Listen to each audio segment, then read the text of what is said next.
Olá, pessoal! Sejam todos muito bem-vindos nesta manhã de quinta-feira. Vamos dar início ao nosso webinar da pesquisa ao mercado, estratégias de proteção tecnológica na área de baterias. É um prazer estar com vocês. Meu nome é Caroline Roxo, eu sou analista de comunicação na Inova Unicamp e vou estar moderando este evento. Bom, este evento ele está sendo realizado no formato webinar, então temos algumas regrinhas de interação. Eu peço que vocês comentem no chat, se o chat estiver desativado, eu peço para o Eli ativar o chat, para vocês enviarem mensagens ao chat e não esquecer de mudar para To Everyone, a setinha, para que todos recebam. E já convido vocês a deixarem no chat da onde vocês são. E se vocês tiverem perguntas ao longo do evento, eu peço que vocês deixem no Questions and Answers, que ao final do nosso webinar teremos um espaço para perguntas e respostas, e aí as perguntas ali depositadas no Questions and Answers, a gente vai estar trazendo aqui no evento. Este webinar está sendo gravado, vai ser disponibilizado no nosso canal do YouTube e nós também temos outras redes sociais que eu convido vocês a seguirem e se postarem alguma coisa sobre o evento, marque a gente por gentileza. Vamos conhecer a nossa programação de hoje. Teremos a abertura com Elisama Campello, ela que é supervisora de propriedade intelectual aqui na Inova Unicamp. Depois teremos Clodoaldo Cordeiro Rulli para falar de aspectos estratégicos da propriedade intelectual em sistemas de armazenamento de energia baseados em bateria. O Clodoaldo é pesquisador em propriedade industrial no Instituto Nacional de Propriedade Industrial. Teremos também o professor Gustavo Dolbeck, que é docente da Faculdade de Engenharia Química da Unicamp, para falar sobre mobilidade elétrica e desafios na produção de baterias. E ainda teremos Gustavo Carvalho, que é engenheiro de operações da BID Brasil, para falar desafios e tendências em baterias no mercado. Então estamos com um time maravilhoso para falar sobre esse tema. Daí teremos um momento de debate, perguntas e encerramento do evento previsto para 11h50. Então, agora eu quero desejar um bom evento a todos. Vou parar de compartilhar a minha apresentação e convido para fazer a abertura institucional Elisama Campello. Elisama, muito obrigada por estar aqui nessa manhã com a gente. A palavra é sua. Obrigada, Carol. Bom dia a todos e a todas. Em nome da Inova Unicamp, e da Coordenação de Negócios e Inovação, agradecemos a presença de todos os pesquisadores, estudantes, profissionais da área, empreendedores e demais participantes que estão nos acompanhando, né? Esse encontro dedicado a um tema cada vez mais estratégico para o desenvolvimento científico, tecnológico e econômico. Essa série de webinários que a gente promove, né, é justamente trazer um diálogo integrado entre diferentes atores do ecossistema de inovação, trazendo perspectivas complementares sobre os desafios e estratégias de proteção tecnológica, né? Unir essas três pontas que fazem a inovação acontecer é uma estratégia que a gente tem seguido ao longo desses webinários temáticos. Aqui eu gostaria de agradecer também aos nossos palestrantes, né, que gentilmente aceitaram o convite para compartilhar suas experiências, conhecimentos e perspectivas sobre inovação, sobre propriedade intelectual e desenvolvimento tecnológico na área de baterias. Tenho certeza que a contribuição de cada um enriquecerá esse debate e proporcionará reflexões valiosas para todos que nos assistem. Aos participantes aí que estão conosco conectados, espero que vocês aproveitem ao máximo, compartilhem, né, dúvidas aí, seguindo as orientações da Carol, para que a gente possa ter um webinar muito prático, rico e aproveitoso para todos. Em nome de todos, eu quero agradecer mais uma vez e desejo um excelente evento a todos. Muito obrigada.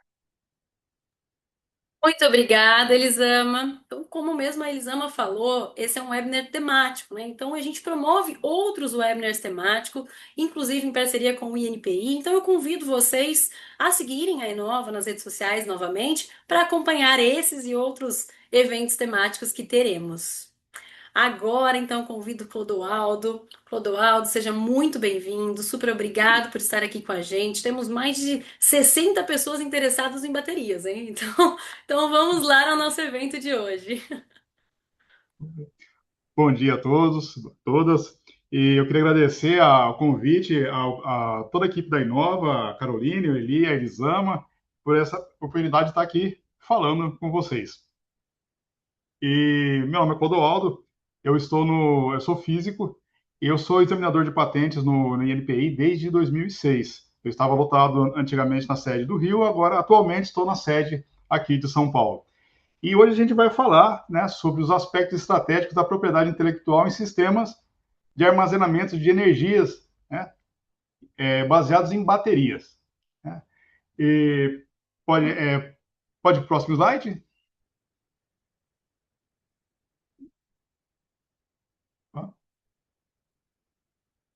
Isso, exatamente. Bom, baterias estão presentes cada vez mais na nossa vida, o tempo todo, porque ela tem uma capacidade muito grande de atender as necessidades de levar a energia elétrica aonde a própria rede de energia não é capaz. Tá? Então, ela consegue disponibilizar essa energia elétrica de uma maneira acessível. Tá? E, muito além disso, as baterias elas são capazes de armazenar energia provindas de fontes intermitentes, como, por exemplo, energia solar, energia eólica, energia de água do mar, de ondas do mar.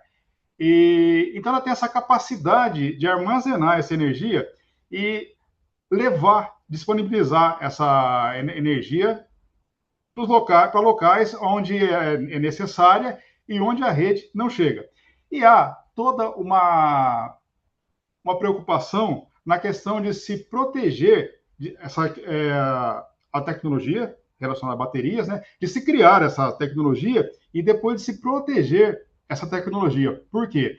Porque a gente sabe que com a proteção de uma tecnologia, a tecnologia avança melhor, porque essa proteção causa segurança ao pesquisador e a quem cria a tecnologia para disponibilizar ela no mercado, tá? Para que ela não se torne sempre um segredo industrial, né? Que ela possa ser uma coisa assim comercializada, disponibilizada a todos.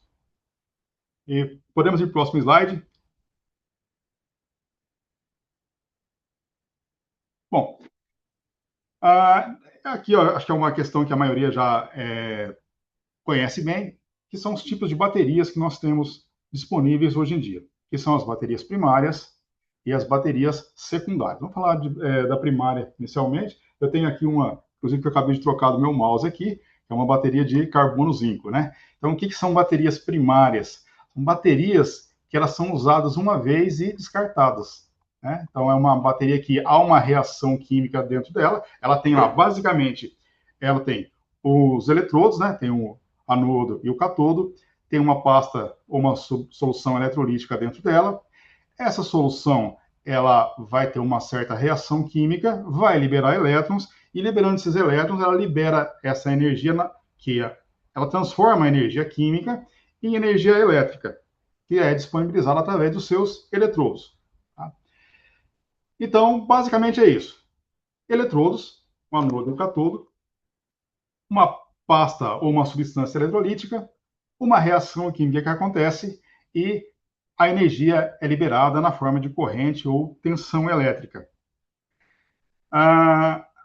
No caso das baterias primárias, como eu falei, né, uma vez que a reação química aconteceu, ela é irreversível, ou mesmo que seja reversível, é uma coisa assim, inviável a reversão dela, é muito difícil e se torna inviável. Então a gente considera como uma reação química irreversível, a bateria é utilizada e é descartada. Isso é um problema. Por quê? Porque esse descarte envolve a questão ambiental também, né? E tem um custo ambiental com isso. Porque, como a gente vai ver, quase todo material que é usado em bateria é altamente reativo, e, portanto, é altamente tóxico.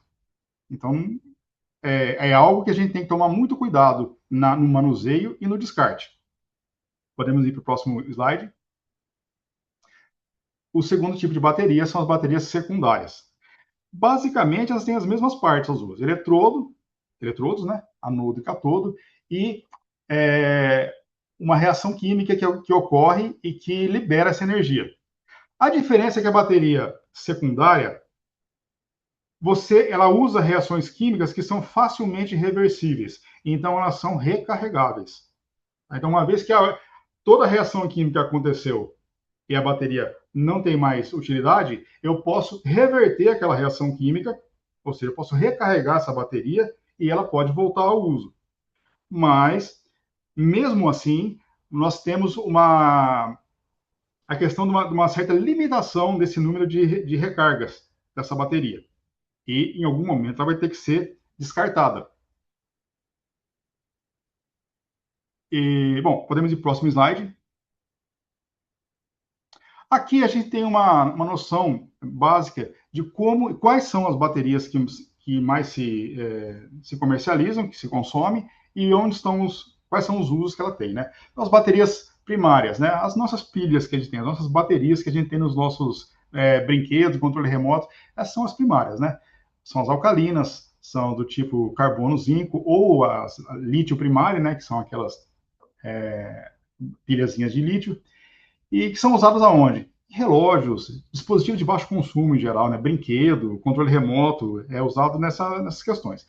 E exemplo de baterias secundárias. Bom, o principal exemplo é a chumbo ácido, que é a bateria do nosso carro, a bateria elétrica do nosso carro a combustível fóssil, né? Bateria de chumbo ácido, né? Que ela é usada em automóveis, no brakes, alguns sistemas de telecomunicações. A bateria de níquel-cádmio, né, que é recarregável, que é a dos nossos equipamentos, nossas ferramentas elétricas. Tá? E temos outras pilhas, outras baterias e pilhas que se classificam como secundárias. Né? A principal que tem aqui, agora, nessa lista, é a de íon de lítio. Por que é a principal? Porque é o foco, é o assunto da vez. Tá? De íon de lítio, que é a bateria que é mais usada atualmente em carros elétricos. Além dessas, você tem outras tecnologias que são de não lítio. Por quê?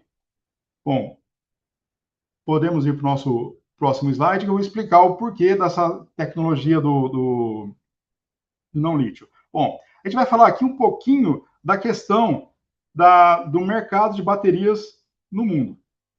Bom, o mercado de baterias é um mercado extenso, tanto na produção e consumo. É algo gigantesco. É toda uma cadeia de produção que está envolvida. Podemos ir para o próximo slide? Isso. O que acontece? Aí a gente tem um slide mostrando quais são os materiais mais importantes na produção de baterias. Tá? E essa imagem foi gerada por IA, mas os dados foram tirados dos estudos do INPI. Então, nós temos 10 elementos químicos que são importantes na produção de baterias. E desses 10 elementos químicos, talvez eliminando o grafite e o ferro, que são menos danosos ao meio ambiente, o resto tudo é muito complicado de se manusear. Porque a produção, a extração desses minérios, elas são muito agressivas para o meio ambiente. Esses minérios são muito reativos, portanto, eles são muito tóxicos, e você tem a questão do descarte. Tá? E o lítio, que é o primeiro aí da nossa lista, ele é muito eficiente na produção de baterias, mas ele é uma tecnologia agressiva. Então, existe toda essa preocupação de você procurar por alternativas de baterias que sejam eficientes, tão eficientes quanto o lítio, mas que não use lítio, que use outros materiais menos agressivos para o meio ambiente. Okay? Podemos ir para o próximo slide? Muito bem. Nesse slide eu vou me deter muito mais tempo, porque é aqui que eu vou falar sobre a importância da proteção da, da tecnologia pelo sistema de patentes e propriedade intelectual. Bom, como eu falei, existem problemas nessa cadeia de produção de bateria. A bateria, ela é necessária, nós precisamos dela. Ao mesmo tempo, existem problemas de extração, problemas ambientais, problemas de tecnologia para ser resolvido. E para que essa tecnologia avance, para que esses problemas sejam resolvidos, aí é que entra a propriedade industrial e a propriedade intelectual. Como que ela vai entrar? Protegendo o trabalho de pesquisa do pesquisador que conseguiu resolver algum problema que tem em toda essa cadeia de produção. Então, sempre que uma solução ela é alcançada, essa solução ela pode ser protegida por uma patente ou outro ativo de propriedade industrial adequado. Tá? Primeiro, deixa eu definir o que é uma patente. Tá? Uma patente é um título de propriedade concedido pelo Estado ao inventor ou pessoa legitimamente com direito àquela invenção. Tá? É um título de propriedade temporário em que o inventor ele revela a sua invenção, portanto, a patente ela é uma revelação de invenção, não é um segredo, e em troca dessa revelação, o inventor, ou pessoa de legítimo interesse, recebe uma proteção temporária. No caso do Brasil, a proteção é de 20 anos, a partir da data de depósito. Uma proteção temporária sobre aquela invenção. E como que essa proteção acontece? Essa proteção acontece na forma de um direito que esse inventor tem. Vamos falar de inventor, mas tem outros agentes aí, né? O direito que esse inventor tem de excluir do mercado e do processo de produção e de comercialização a terceiros não autorizados. Então, quando ele tem a patente, vamos assim dizer, de uma invenção, ele tem o direito de excluir terceiros, ou seja, direito de escolher quem é que vai produzir e quem é que não vai produzir, quem é que vai comercializar e quem é que não vai comercializar aquela invenção. Tá? Uma outra coisa que a gente tem que estar atento aqui é a diferença entre invenção e inovação. Isso causa muita confusão nessa questão toda de proteção de propriedade industrial. Mas a gente tem que ter em mente a seguinte ideia. Uma inovação é aquilo que está no mercado. É aquilo que você vende. É aquilo que você disponibiliza ao público consumidor. Uma inovação, ela é composta por várias invenções e não por uma única. Então, por exemplo, uma bateria, não existe uma patente de bateria. Uma bateria, ela é composta por várias patentes. Então, você tem lá uma patente para a placa, para os eletrodos, para a placa de chumbo. Você tem uma outra patente para o eletrólito, uma outra patente para o terminal. São várias. Aí eu dei um exemplo básico, ó. Para uma bateria basicamente existir, ela envolve pelo menos umas 10 patentes aí.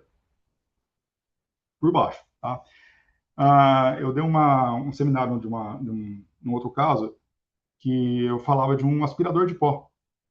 Um aspirador de pó doméstico. Um único aspirador de pó tem mais de 200 patentes envolvidas ali. Então vamos falar assim, só para a gente entender aqui, como é que se daria o caso da patente nas baterias. Como eu disse, não existe patente de baterias. Você tem soluções para cada uma das partes dessa bateria e você tem uma patente para cada solução, tá? Aí suponhamos, um pesquisador foi lá e identificou que ele pode melhorar, por exemplo, o eletrodo, tá? Então, olha lá, primeiro ponto ali, ó, a placa de chumbo. Ele consegue melhorar, sei lá, ele arrumou uma outra liga de chumbo e ele consegue melhorar esse eletrodo. Beleza, ele já pode depositar um pedido de patente que proteja essa placa de chumbo nova, esse eletrodo novo que ele inventou, ok? Ok.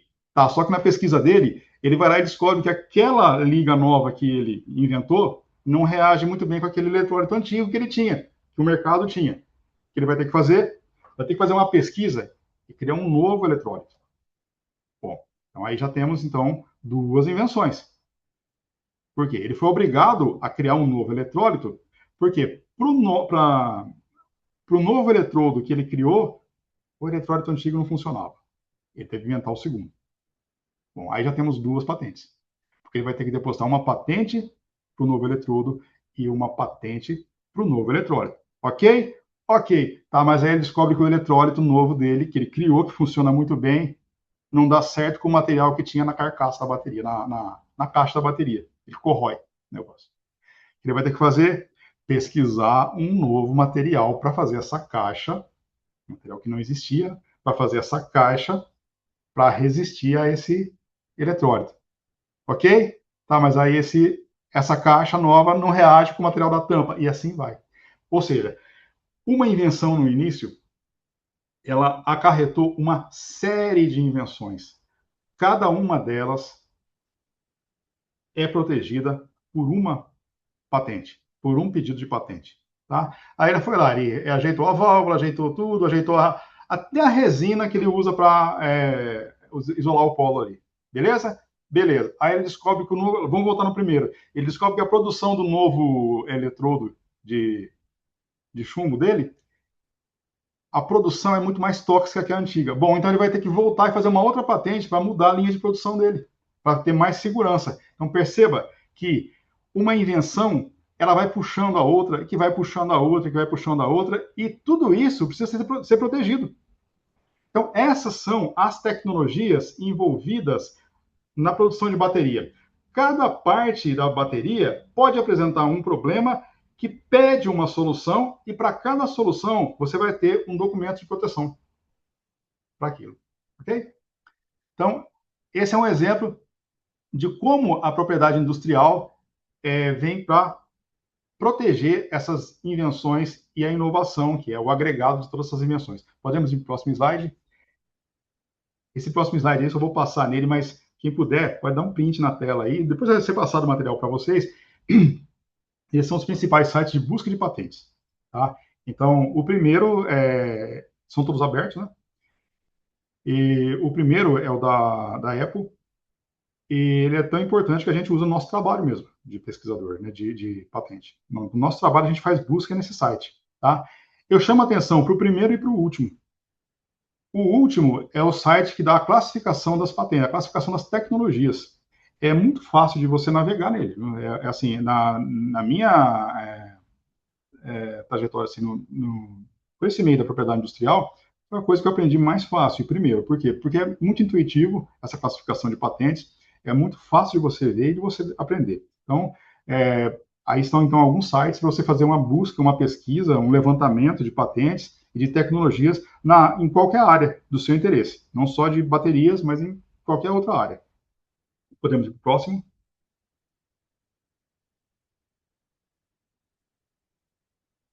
Pode ir para o próximo.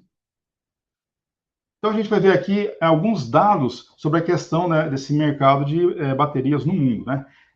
De patentes de tecnologias relacionadas a baterias no mundo. Então, no primeiro gráfico que nós temos aí na parte superior esquerda, a gente vê um crescente número de depósitos de pedidos de patentes de tecnologias relacionadas a baterias elétricas. Tá? E o que é importante a gente ver aqui? Ó, pode ver, até 2013, a maior parte dos depósitos de patente eram de baterias de lítio, de íons de lítio. A partir de 2014, 2013, 2014, a partir de 2017, houve um crescente número de depósitos de tecnologias não lítio. Como eu falei, o lítio é eficiente, mas ele tem alguns problemas ambientais envolvidos nele, né, de contaminação. Então, cada vez mais se procuram baterias que sejam menos agressivas ao meio ambiente. Então, o mercado tenta buscar novas tecnologias que não dependam desses materiais agressivos. Então, existe um crescente número de depósitos de baterias não lítio no mundo. No outro gráfico, que é no canto direito superior, a gente vê o quem são os países, de quem são as prioridades dos países que depositam esses pedidos de patente. A prioridade ela é importante porque o país da prioridade na patente é onde a tecnologia foi desenvolvida. Então, não é só o depósito, é porque aquele país também desenvolveu. Ele depositou e desenvolveu. Então, nós vemos aí que a China, que juntando o segundo gráfico e o terceiro, que a China ela tem se tornado uma grande depositante de tecnologias de baterias e, ao mesmo tempo, ela tem procurado essas baterias menos agressivas. Tá? Então, olha só. Então, nós temos a maior parte dos depósitos atualmente são de prioridade chinesa. A gente vê aqui que a quantidade de depósitos feito pela China é muito grande. Podemos passar para o nosso próximo slide. Pode ir para o próximo. Aqui nós temos o cenário brasileiro. Né? No cenário brasileiro, a gente vê um aumento de depósito de pedidos de patentes de tecnologias de baterias. Tá? Mas no Brasil, quem está depositando mais não são os residentes, não são os depositantes nacionais. No Brasil, quem mais deposita é os Estados Unidos. Quer dizer, empresas americanas, elas são as que mais depositam no Brasil, seguidas de perto seguidas pelo Japão e pela China. O Brasil se encontra em número de pedido no quinto lugar. Tá? As empresas que produzem tecnologia, elas sempre focam no mercado de proteção, né? No mercado não, na proteção, da seguinte maneira. Em primeiro lugar, elas se preocupam em proteger nos países consumidores. Em segundo lugar, elas focam nos países produtores. E no terceiro lugar, em países produtores de matéria-prima. Então, é onde eles sempre focam nessa ordem para proteger as suas invenções. Tá? E o Brasil é um forte produtor de matéria-prima, no caso. Podemos ir para o próximo? Aqui nós temos um panorama de quem são os depositantes nacionais que depositam no Brasil. Então, a gente vê aqui que os acumuladores Moura são em primeiro lugar. São os que mais depositam pedidos de patente de bateria no Brasil atualmente. Tá? E aí nós temos todo o cenário de quem são os outros depositantes. Podemos ir para o próximo. Aqui nós temos quem são os depositantes internacionais que depositam no Brasil, que são, a gente pode ver, né, a Toyota e a BYD.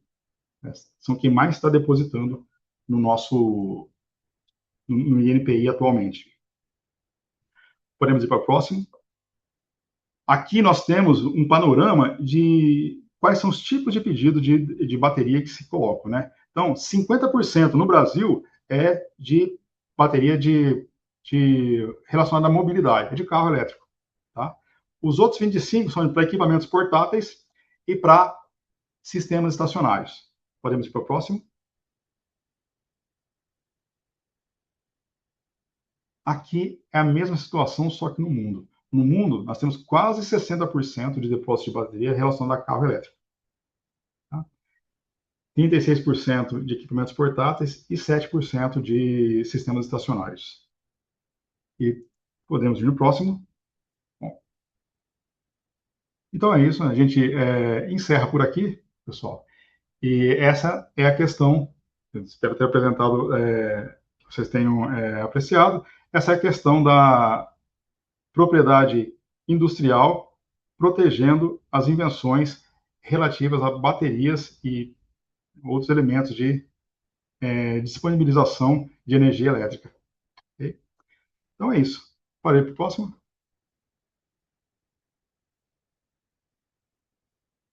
Ah, aí. Então, obrigado, agradeço a todos mais uma vez. Estou aberto às questões. Muito obrigada, Clodoaldo. Então, agora, pessoal, que a gente entendeu aí sobre a proteção dessas baterias, vamos falar um pouco sobre a produção dessas baterias? Convido aqui agora o Gustavo Dolbeck, que é professor, docente da Faculdade de Engenharia Química da Unicamp. Professor, fique à vontade, muito obrigado por estar aqui conosco. Muito obrigado a todos. Bom dia a todos e todas. Deixa eu só apresentar aqui, espera só um minutinho.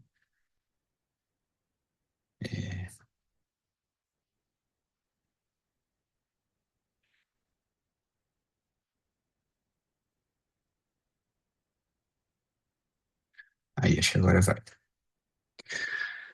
Pronto? Acho que Tudo em tá ordem. aparecendo a todos? Ah, Está assim. perfeito, então. Muito obrigado, Carolina. Bom dia a todos e todas, né? Então, agradeço aí, né? O Clodoaldo já deu uma boa introdução, né? Então, aqui a ideia é a gente falar um pouquinho mais, né, dessa parte de baterias, na parte de produção, prototipagem, né? Que são projetos aí que a gente tem desenvolvido aqui na Unicamp. É, aqui, aí. Inclusive, Clodoaldo, ali eu vi, né, nos gráficos que você apresentou, tinha duas patentes aqui da Unicamp, né? Acho que uma delas eu vou falar aqui um pouquinho também. Bom, mas falando um pouquinho, né, de mobilidade elétrica, né? Então, é interessante a gente ver que, por mais que seja um conceito mais recente no nosso dia a dia, não é um conceito novo, né? Sempre gosto de falar que o primeiro carro que existiu foi elétrico, 1851, né? O primeiro carro que existiu foi elétrico. Depois se descobriu o ciclo diesel, né? E depois se descobriu o petróleo, né? Essa foi a sequência cronológica dos eventos, se a gente pegar na história, né? Então aqui tem algumas fotos, né, de a companhia de táxi em Nova York, já tinha carros elétricos em Londres em 1900 e bolinha, né? Inclusive se a gente pega o gráfico aqui, né, de market share, né? Ou seja, quantos por cento do número de vendas de carros eram elétricos no mundo, né? Então a gente vê lá que começo do século XX, né, você tinha um market share considerável, mas era uma época que tinha poucos veículos, né? Então você tinha ali basicamente os urbanos, grandes centros urbanos, né? Era algo que era pouco acessível também.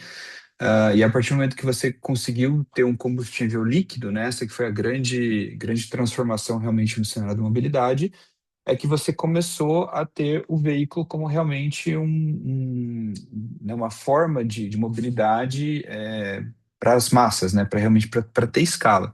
E inclusive para deslocamentos maiores, não só dentro de cidade, né? Inclusive um ponto icônico é o guia Michelin, né, que a gente tem das estrelas Michelin, né? O guia Michelin era o guia do pneu Michelin, que era uma forma que eles encontraram de estimular as pessoas a viajarem, que ninguém viajava de carro, né, naquela época, né? Então aí que surgiu e hoje a gente vê esse aumento agora surgindo, principalmente aí com a tecnologia de íons de lítio, né, que como o Clodoaldo já apontou aqui. Então é interessante ter esse histórico aqui. Bom, e por que isso, né?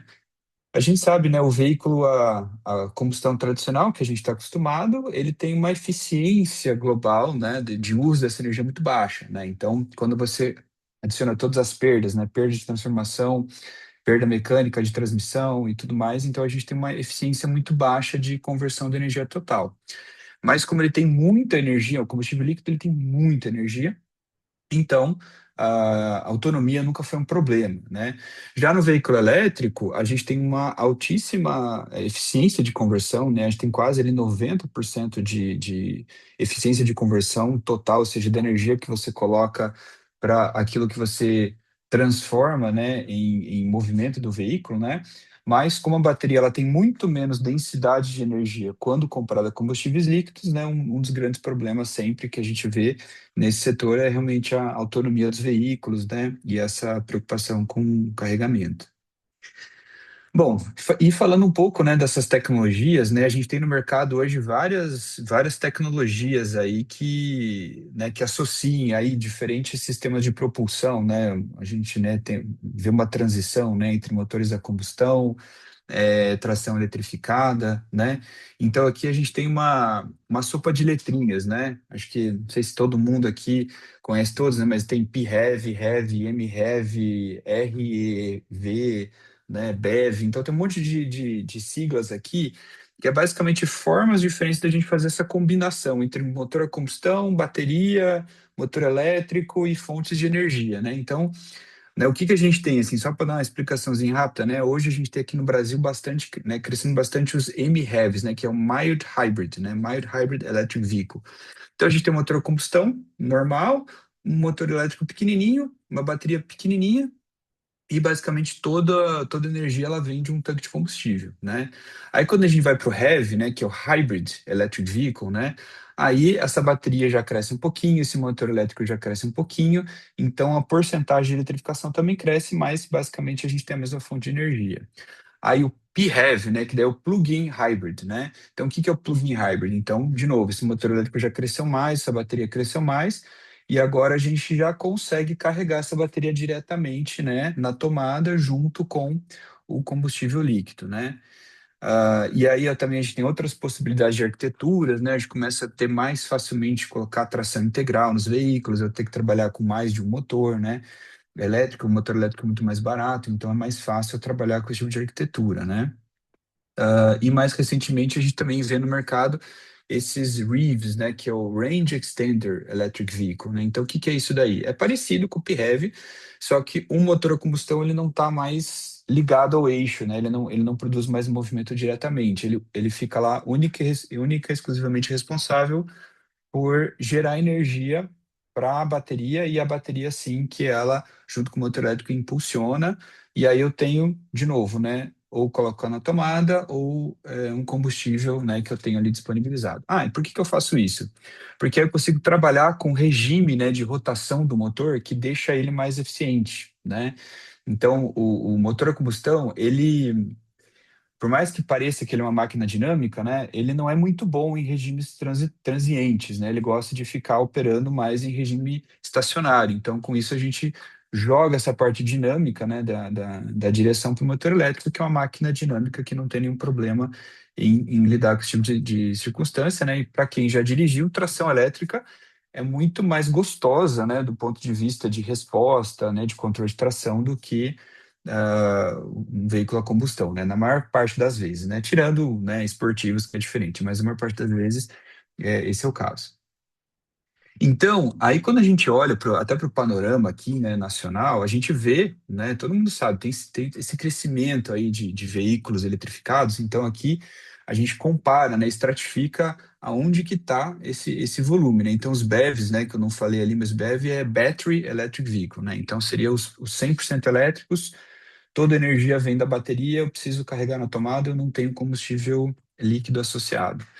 Então, esse é o panorama como isso tem crescido aqui no Brasil, né? Os plugins, eles realmente têm se destacado bastante, os hybrids ainda um pouco tímidos, né? Porque geralmente pelo preço as pessoas preferem o plugin, e agora o mild hybrid realmente crescendo bastante, principalmente aqui no estado de São Paulo, né? Por conta de isenção de PVA, né? Que a gente tem para os modelos flex. Aqui também eu mostro, né, um portfólio de basicamente aqui modelos, né? Então a gente vê que realmente nos PHEVs eu tenho uma opção de modelos muito maior, né, que dos outros veículos. E também é interessante a gente olhar a faixa de preço, né, por categorias. Então a gente vê que tanto nos PHEVs, né, nos plugins, quanto nos 100% elétricos, a gente tem um range de preço muito grande, né? A gente tem um portfólio de produtos muito grande, e já no híbrido e no mild hybrid, né, eles são bem achatados, que são realmente produtos de nicho, né? São produtos específicos que estão aqui no mercado hoje, né? Bom, meu colega anterior já comentou um pouquinho, né, do depósito de patentes, né, e aonde que geograficamente está colocado isso, e não à toa isso correlaciona muito bem com onde essas baterias estão sendo fabricadas, né? Aqui a gente tem nessa figurinha aqui, ó, vermelho China, laranja Coreia do Sul, verde Japão e azul resto do mundo, né? Então a gente vê que realmente a dominância asiática, né, e aí realmente a dominância da China na produção dessas baterias, ela é absurda, né? Ela tem um market share gigantesco, né? Esses dados são de 2023, não é muito diferente hoje, né?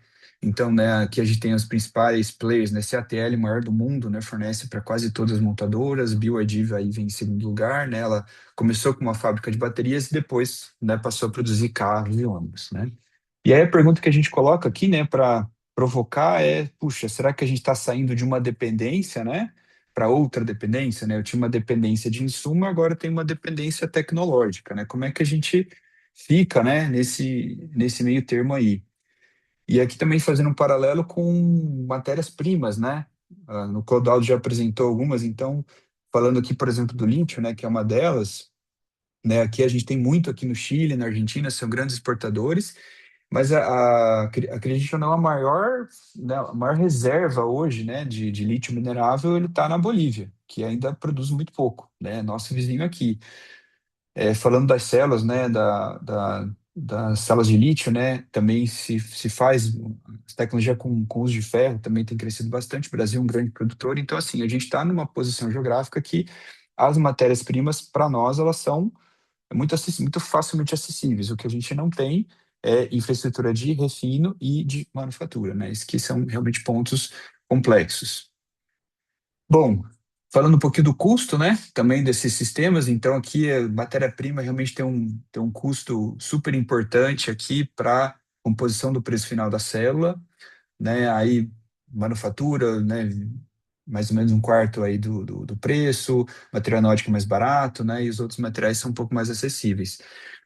E o que mais impressiona nessa indústria é como se conseguiu reduzir o custo, né? Todo mundo fala, não, bateria é muito cara. Gente, o preço que a gente está conseguindo chegar hoje é insanamente barato.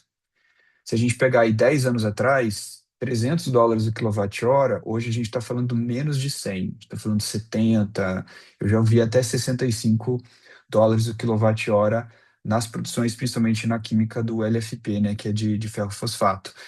Então, assim, esse aumento de escala gigantesco que a gente teve de produção realmente conseguiu fazer essa transformação. Se a gente pega dados anteriores ainda, né, de 2004, 2005, o custo do lítio-íon, né, era quase US$ 1.000 o quilowatt-hora, né? Então, quer dizer, e é interessante a gente observar essa dinâmica, porque a China, ela começou a investir muito, né, na questão estratégica nacional da indústria de mobilidade e principalmente da indústria dos veículos elétricos, muito antes da bateria ser considerada viável economicamente para essa aplicação, né? Então, se tinha uma política de estratégia que começou na época que era US$ 1.000 o quilowatt-hora, que não tinha viabilidade econômica nenhuma, se a gente fosse fazer uma análise técnico-econômica simples, para realmente ser o líder industrial. Então, é interessante a gente começar a prestar atenção, né, nessas transformações.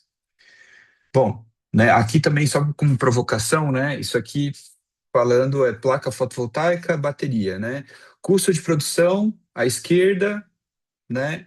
E à direita gráficos de venda, de adoção dessas tecnologias. Então, realmente a gente vê sobreposições quase que diretas entre as duas coisas, as duas frutos dessas políticas de expansão da China, né? Placa fotovoltaica, eles são líderes, baterias, eles são líderes também, e a gente fica se perguntando para outras tecnologias como solar combustível e hidrogênio, que eles também estão começando. Então fica aí a provocação também, né? Bom, mas falando um pouquinho dessas tecnologias, né, e falando um pouquinho do que a gente desenvolve aqui também, né, então a gente desenvolve aqui vários, né, projetos diferentes de células de combustível, de baterias, de reformadores, né, ah, e muito graças também a programas aqui do Mover, né, outros projetos que a gente tem em parceria, né, então também muito importante esse aporte. E aqui é um exemplo, né? Esse aqui é o Centro de Manufatura de Baterias, né? Essa é a primeira versão dele, né? Que a gente implementou aqui na Unicamp, isso já tem 5 anos, né?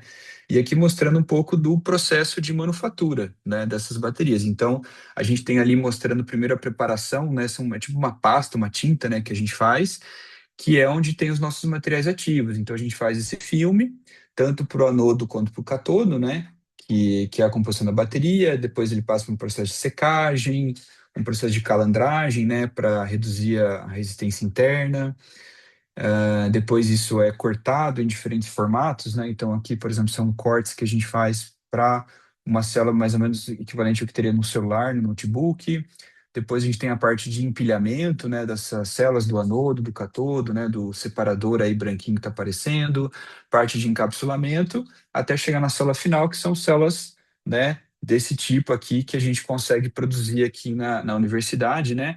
Estamos aqui também com esse novo espaço, né? Onde a gente está realmente expandindo, né, essa capacidade de prototipagem, né? Então, fazer células com outros formatos, né, com outras aplicações. Então, é algo que também está sendo consolidado aqui, né? E aqui são exemplos, né? desses resultados. Então, aqui são células. Essa aqui foi uma célula de 1 ampere-hora, né? Foi a primeira célula de 1 ampere-hora que a gente conseguiu fazer com tecnologia 100% nacional, ou seja, todos os componentes, toda a manufatura aqui, então, mostrando um processo de escalabilidade. Então, a gente fez isso para lítio-íon, e usando o mesmo know-how, a gente conseguiu colocar isso também para sódio-íon, né? Ou seja, tudo que a gente aprendeu, a gente consegue também trabalhar com químicas diferentes e adaptando também para baterias de sódio, né? Que é uma tendência aí também do mercado, né? Então é interessante a gente observar isso, porque quando a gente olha, né, essa questão da acadêmica versus industrial, né? Então, na academia, tradicionalmente, né, a gente está mais preocupado com o entendimento fundamental, é mais uma questão de performance, qual o número, né? Ah, quantos watt-hora por quilo, quantos ciclos, quanto, né? A gente está preocupado com esses números de performance, porque é o que dá paper, né? Então, ambientes altamente controlados, prova de conceito. Só que quando a gente pensa na cadeia industrial, é muito diferente. A gente tem que ter outras preocupações. A gente tem que ter preocupação com integração de processo, a gente tem que ter mais preocupação com reprodutibilidade do que performance, a gente tem que ter mais preocupação com ah, custos, né? Ou seja, limitações em termos de custo e requisitos do mercado do que, né, com ambientes altamente controlados, mas a questão de como é que eu faço isso em larga escala do que se eu consigo fazer um protótipo. Então, são perguntas diferentes, né, e é algo que geralmente não dá paper, né, então tem uma luta aqui interna, né, da gente conseguir realmente, mas é o que realmente traz tecnologia e inovação, né, então é realmente um pouco da filosofia, né, do que a gente tem colocado aqui no nosso grupo, né? Então, a gente tem focado bastante em engenharia de célula, né, mais do que desenvolvimento de materiais, desenvolvimento de novas químicas de bateria, né? Realmente o foco são essa engenharia de célula, né, realmente expandindo o TRL dessas tecnologias. Aqui também outros exemplos, né, são manufaturas desse tipo de célula aqui, né, que são células cilíndricas, né? Ela tem essa partezinha aqui que está mostrando aqui na figura, que são formatos diferentes que você tem, né, para fabricar. Então, o processo de manufatura é muito semelhante àquele videozinho, né, que ali rapidamente eu coloquei, mas o encapsulamento é diferente, né? Aqui são células que a gente tem que fazer tem que enrolar ela, tem que ajustar a pressão, alinhamento, né? Como é que eu faço o encapsulamento, processo de soldagem, né? Processo de estanqueidade. Então, toda essa parte de desenvolver esse processo de maturação, né? Aqui é um exemplo, né? Deixa eu ver se eu consigo colocar aqui. Espera só um pouquinho. Será que ele vai me deixar? Peraí, talvez eu tenha que compartilhar. Se eu sair aqui, pode ser que dê uma confusão. Talvez no final. Eu vou ver se eu consigo colocar no final aqui o videozinho. Mas essa é uma das patentes, inclusive, né, que a gente colocou, que esse processo de pesquisa em manufatura também permitiu a gente trabalhar com os componentes. Então, aqui um exemplo, né? Tá só a fotinha aqui numa bateria com a tesoura, né? Antes que o pessoal fique preocupado aqui, tem um videozinho, depois eu posso colocar para vocês, está no YouTube, que basicamente a gente tem essa bateria que a gente montou com um aditivo no eletrólito, e aí tem o estudante ele cortando com a tesoura a bateria no meio e ela continua funcionando sem pegar fogo, né? Então, também um desenvolvimento que a gente conseguiu fazer aqui justamente por estudar essa engenharia de célula, né? Como é que a gente melhora a segurança? Essa, né, foi uma patente, inclusive, que já foi depositada ali junto do INPI. Né, a gente tentou também dar um passo a mais, né? Até um pouco do título aqui da palestra, né? A gente falou, legal, a gente tem esse know-how, essa expertise, já conseguimos fazer bastante de otimização, e aí isso foi 2025, né? Foi 2025 que a gente participou, teve até um concurso, né, desse Granioter, que é ligado ao MCTI, onde a gente propôs, né, uma planta de produção de manufatura de células, né? Então aqui está um pouquinho da fotinha, né, um pouco dos processos aqui todos que a gente tem que fazer. Até se conseguiu chegar numa certa, porque a viabilidade econômica disso é um desafio, né? Depois a gente até pode falar mais, né? A gente até conseguiu chegar no cenário que tinha uma certa viabilidade, tinha um market, um retorno, né? Uma porcentagem de retorno interessante, mas em um payback grande, né? Então aqui a gente está falando de 150 milhões de reais para uma fábrica que tinha capacidade de produzir 1 milhão de células por ano. Quais células? Células desse tipo aqui, ó. São células prismáticas, né? Já são umas células um pouco maiores, que costuma ser usada em veículos, em ônibus, em outras aplicações. É, mas realmente você ter um investidor disponível a colocar esse volume de recurso para um mercado que é extremamente incerto, arriscado, payback de 6, 7 anos, num país que a gente tem 15% de retorno em investimentos com segurança é bastante desafiador, mas foi feito esse exercício, a gente até conseguimos, né, classificar ele em segundo lugar no concurso, mas é um desafio grande como que a gente viabiliza esse tipo de ação aqui no Brasil, né? E só para finalizar, né, falando um pouquinho realmente, um pouquinho mais a fundo aqui dessas baterias para a gente fechar aqui a ideia, né? Então, vou um pouquinho rápido aqui, né? A gente tem várias químicas de bateria, né? Então, que nem o Clodoaldo já apontou, lítio não é uma coisa só, né? Baterias de lítio são é uma família de coisas, né? E a que a gente mais tem hoje é assim, a azulzinha aqui, que a gente chama de NMC, né? Que tem ali 800 watts-hora por quilograma, e a LFP, né? Que está aqui em verde claro, que é 570, né? Essas são as duas químicas principais que a gente vê hoje, né? Aí a LFP ela tem uma grande vantagem de vida útil, né? Ela tem uma vida útil muito maior do que a NMC, apesar de ter menos densidade energética, né? Mas ela também tem uma outra vantagem interessante, que a temperatura dela de decomposição, né, aqui da LFP, é 270 graus Celsius quando comparado a 210 da NMC, né? Ou seja, a segurança dela é muito maior também, né? E aí a gente também vê umas coisas interessantes, porque quando a gente vai para o PEC, a gente tem ali a NMC versus LFP, que é de ferro, né? A gente tem ali 30, 40% menos densidade energética e volumétrica, ou seja, a bateria tem que ser muito maior. Porém, na engenharia de encapsulamento das células e no arranjo do PEC, eu consigo tirar o volumétrico de 40% para 1%. Eu consigo tirar o gravimétrico de 30 para 17, né? Então eu consigo melhorar bastante isso com engenharia de capsulamento também, né? E aí os desafios realmente de encapsular isso, né? E trabalhar com módulos, né? Quando eu tenho várias baterias trabalhando juntas, eu tenho este probleminha aqui, ó, que é desse outro slide aqui. Eu tenho essa distribuição de impedâncias que ela nunca é perfeitamente uniforme, né? Então isso gera algumas degradações, gera alguns probleminhas ali no pack de baterias, é um desafio grande, né? Não vou me ater tanto aqui nos detalhes. E isso é uma coisa que ele agrava bastante com um dado, né, que a gente chama de C-rate, ou seja, a velocidade com a qual eu carrego e descarrego. Ou seja, quanto mais rápido eu quero carregar e quanto mais rápido eu preciso descarregar, o meu pack de baterias, mais esses problemas são acentuados. Então, isso ah, causa aumento de temperatura, causa pontos quentes, causa degradação acelerada, né, dessas células e diminui a vida útil. Tá?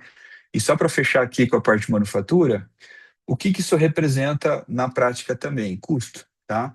Então, se eu vejo hoje em veículos 100% elétricos, que eu tenho uma bateria muito grande, eu consigo diluir essa taxa de carga e descarga entre as células, eu consigo ter células que têm um custo menor aqui, na média hoje US$ 100 a quilowatt-hora, LFP eu consigo reduzir, né, que é um recorte particular de íons de lítio, né, então eu consigo reduzir isso para 80, US$ 70 a quilowatt-hora. Agora, quando eu vou para um veículo plug-in, híbrido plug-in, esse custo ele já vai para mais de 300. Por quê? Porque são células mais sofisticadas que eu tenho que fazer. E não é só célula, é a célula mais todo o arranjo de controle dessa célula que começa a ser mais sofisticado. Então, quando eu reduzo essa bateria, pelo fato de ela ter que lidar com uma potência mais alta, eu também acabo trazendo custos maiores para o sistema, mas isso, por outro lado, é interessante porque eu abro espaço para um maior valor agregado dentro desses produtos quando eu comparo esses diferentes segmentos. Por isso, estou fazendo a conexão com a primeira parte aqui da conversa.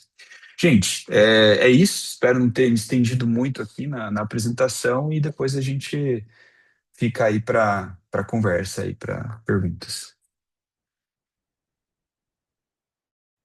Muito obrigada, professor. Foi ótimo, complementou bastante o que o Clodoaldo trouxe para gente. Foi bem bacana, estamos no horário perfeito, então tá tudo sob controle.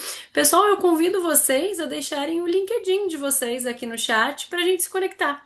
acho que é um webinar temático e que as pessoas que estão aqui têm muita afinidade na área, né? Então pode ser uma forma interessante de contar esse network. Então deixem o LinkedIn de vocês aqui no chat. E para dar continuidade ao nosso evento, antes do nosso momento de debates, eu vou convidar o nosso outro Gustavo aqui do painel, o Gustavo Carvalho. E hoje a gente não se fala em outra coisa a não ser carros elétricos, né? E o Gustavo, ele é pesquisador, ele é engenheiro da BID Brasil. Então, Gustavo, seja bem-vindo. Muito obrigada por estar aqui com a gente e tenha uma ótima apresentação. Muito obrigado, Caroline. Agradeço o convite. Vou iniciar o meu compartilhamento aqui, só um minuto.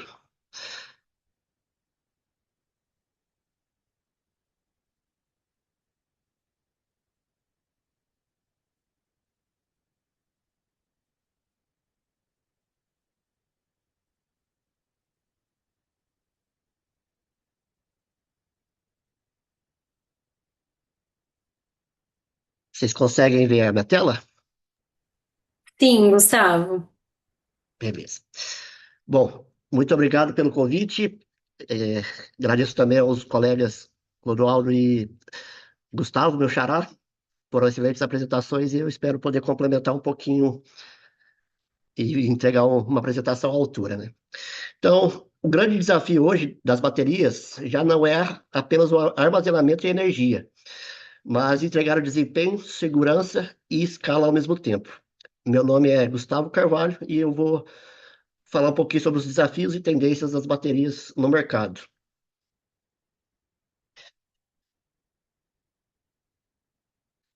Um pouquinho da minha trajetória na BYD, eu sou engenheiro de operações pela BYD, trabalho diretamente com as baterias, mas eu iniciei eu sou formado e graduado em mestre pela Universidade Federal de Lavras, lá em Minas Gerais, e eu iniciei a minha trajetória aqui na BYD no time de desenvolvimento, pesquisa e desenvolvimento na área do fotovoltaica, em que pude liderar alguns projetos correlacionados a painéis fotovoltaicos aplicados à arquitetura e à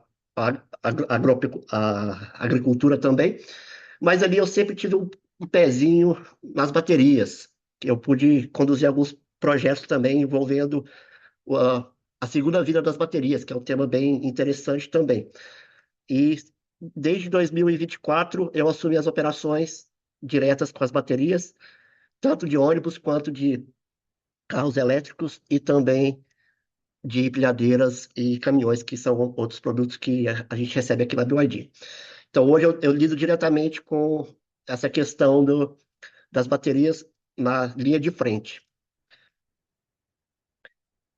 E eu falar um pouquinho da BYD, porque é impossível a gente falar sobre baterias e não mencionar a BYD, uma vez que ela surgiu justamente na área de baterias. Se engana quem acha que a BYD é apenas uma montadora de veículos. Ela iniciou suas operações na parte de baterias de componentes eletrônicos, lá em 1995, e desde então ela vem evoluindo e abrindo braços em novas aplicações.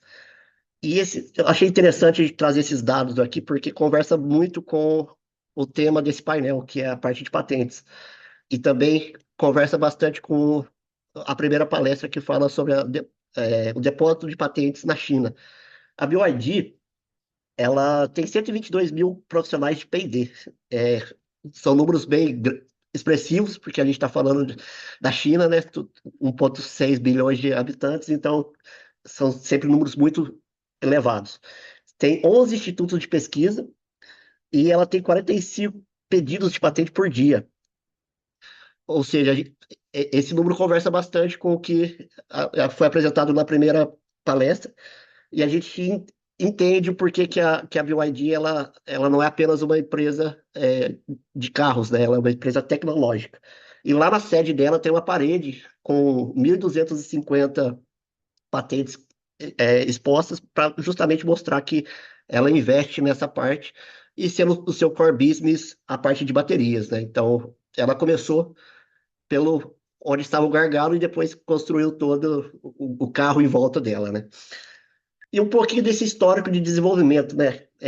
Nessa questão lá de 1995, a BYD ela entrou nessa parte de indústria de baterias, fazendo baterias principalmente para celulares, essas partes eletrônicas de menor porte. E lá em 2002, ela iniciou o seu desenvolvimento das baterias de fosfato de ferro-lítio. Ela iniciou ali a pesquisa para fazer essa transição.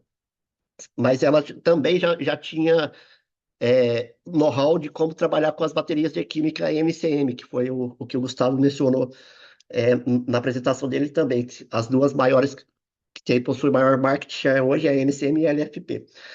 Lá em 2005 foi vendida a primeira bateria LFP pela BYD, e em 2008 ela começou a aplicar isso nos veículos, sendo que ela foi a pioneira global, porque grande parte do mercado já utilizava a bateria NCM, que era a mais divulgada, principalmente por causa da sua densidade energética, como foi mencionado anteriormente. Ela possui maior densidade energética, e então por isso que é o primeiro, ela foi inserida no mercado com antecedência, né? E que foi aquela primeira fase em que a busca pela autonomia de um veículo. Lá em 2016, em 2011, a BYD construiu uma linha de produção totalmente automatizada de 2 gigawatt-hora para baterias de LFP aplicadas aos ônibus elétricos. Em 2016 ainda, a maior parte das baterias era de NCM, e em 2017 a capacidade total de produção chegou a 16 gigawatt-hora. Então, essa parte de escala da BYD é bem impressionante. E em 2020, a BYD ela apresentou a sua bateria de célula Blade, que é uma bateria de química LFP e que traz uma segurança maior para o mercado. Então, eu enxergo isso como uma segunda fase. A primeira fase foi a busca por autonomia dos veículos elétricos. A segunda fase agora é a questão de segurança, porque apesar da NCM te dar uma autonomia maior, ela possui uma estabilidade térmica inferior, então a avalanche térmica dela, com o teste de perfuração, é bem mais intensa. Em 2021, a BYD ela formalizou a sua parte, a FinDreams Battery Company, que é a subsidiária focada especificamente em baterias. Então, ela fornece baterias para outras montadoras também. E em 2026 teve o lançamento da segunda geração de Blade, que eu vou falar um pouquinho mais para frente. E aqui eu queria também mostrar um pouquinho da evolução do pack de baterias, que não só a química importa quando a gente fala de baterias. A gente precisa também integrar isso em um pack e integrar esse pack no carro, né? Então, antes, os packs de bateria eram modulares, então perdia muito espaço para conectar todos esses módulos dentro do pack. E isso é bem comum nas baterias de NCM. Em 2020, com a bateria Blade, os packs começaram a ser otimizados, né? Então, a bateria Blade ela é mais fininha, Blade de lâmina em inglês, né? Então, a utilização de volume dela passou de 40% para 60% no pack. Então, a gente, apesar dela ter menor densidade energética comparada ao NCM, a gente ganha espaço no pack para poder compensar um pouco essa perda de densidade energética. E com isso a gente teve uma redução de custo de 30%. E aí, essa tecnologia também ela permitiu que a bateria Blade integrar isso no que a gente chama de CTB, de Cell to Body, ou seja, integrar a célula da bateria no corpo do carro. Então, a bateria ela passou também a ter uma função estrutural no carro, porque como a gente precisa de uma bateria bem grande, ela praticamente o chassi, o assoalho inteiro do chassi é a bateria de um veículo 100% elétrico. E aí, com essa tecnologia da Blade, ela passou a integrar a parte estrutural do carro também. E dessa forma a gente pode fazer carros em que eles chamam de sem bandeja, que você não precisa adicionar nenhuma estrutura a mais para segurar todo esse pack. O próprio pack ele tem essa função. E aqui também, sobre as baterias Blade, por que que ela foi tão inovadora, né? Ela redefiniu os padrões de segurança, ela, ela passou no teste principal de segurança, que é o teste de penetração, em que, ao comparar essas duas baterias, em que você fala de uma NCM e uma LFP do tipo Blade, que é o que a BYD produz, a, a energia acumulada ali e que sai da bateria quando você perfura é bem nítida a diferença entre elas. E a BYD também ela conseguiu otimizar todo esse pack para entregar mais força, autonomia e potência, para justamente compensar essa desvantagem com relação à bateria NCM. Aqui eu vou o teste de perfuração que eu comentei com vocês. Do lado esquerdo é uma bateria Blade, em que quando você perfura, dá para ver os gráficos aqui, o nível de tensão dela consegue se manter mais estável e a temperatura não se eleva tanto.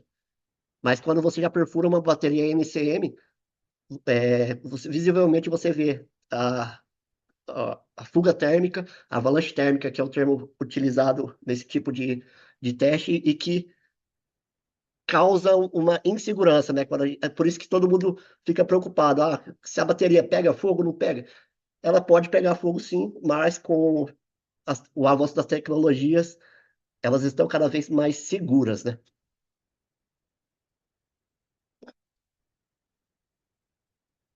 E sobre a tendência, né?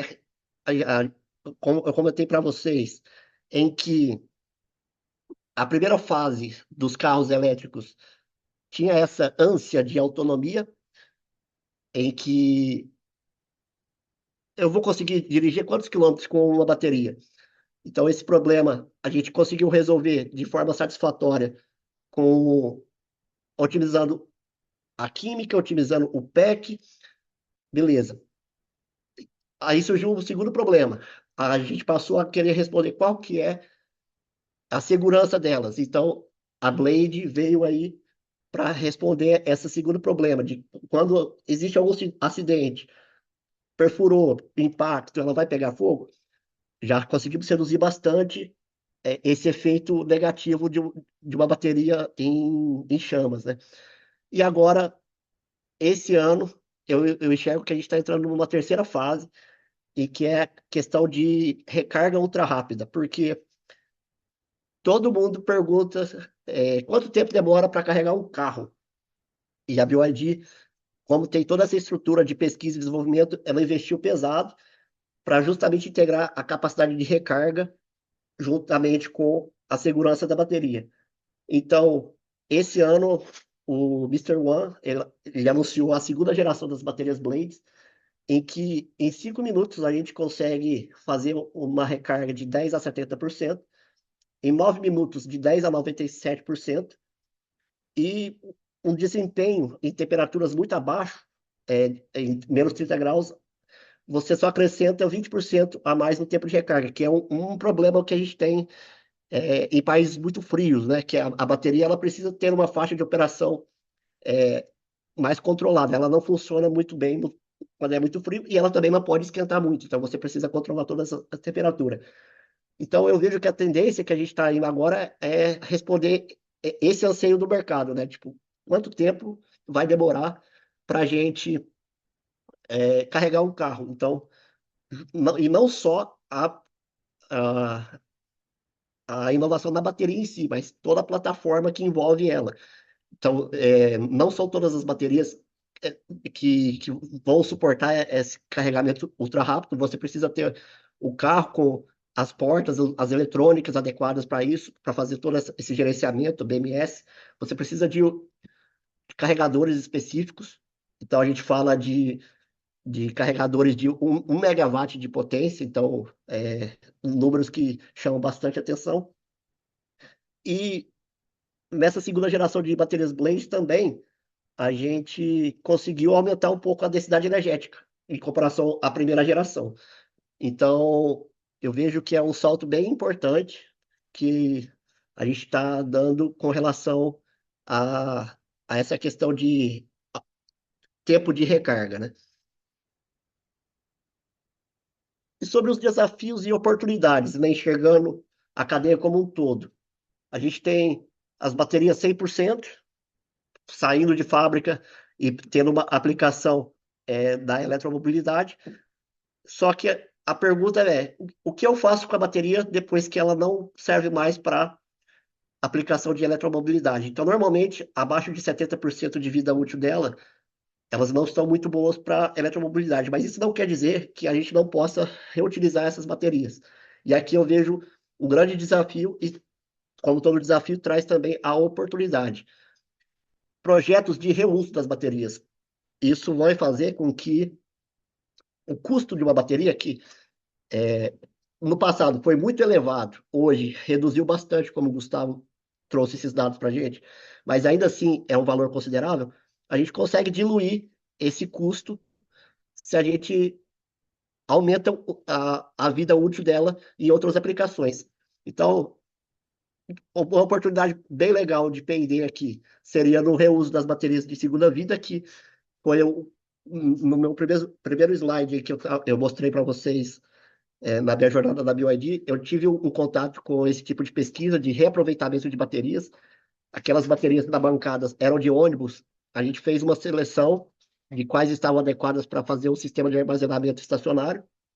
Então, é uma linha bem legal de pesquisa e que pode impulsionar bastante o mercado dos veículos elétricos e de baterias, visto que você não precisa jogar uma bateria do carro fora, se você ainda tem vida útil remanescente dela. E um outro ponto da cadeia que eu vejo que a gente também tem oportunidade beleza, depois que eu utilizei essas baterias em projetos em armazenamentos estacionários, como pode ser armazenamentos residenciais, pode ser armazenamentos em BES de segunda vida também, hora que ela chega abaixo de 30%, entra a parte de reciclagem. Como a gente viu na primeira palestra, os materiais que a gente usa para fazer a bateria são bem críticos. E uma forma da gente reduzir esse impacto de extrair esse material da natureza seria a reciclagem.